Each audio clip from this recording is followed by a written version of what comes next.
আজকে আমি বানাবো কামরাঙা মাছ। কামরাঙাটাকে এখন জলে ধুয়ে নিই, এবার পিস পিস করে কেটে নিই।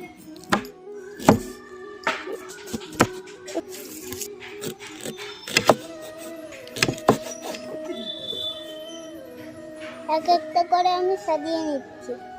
ধনে পাতাটাকে ধুয়ে নেব, পিস করে কেটে নিই। লঙ্কাটাকে এবার দিয়ে দেবো, এখন দিয়ে দিচ্ছি। কামরাঙা মাছের মেন মশলা হচ্ছে জলজিরা। একটা বারে আমি ঢেলে মেখে নেব। এখনো জিভে জল চলে আসছে। আমি এখন একটাকে নিয়ে খাবো।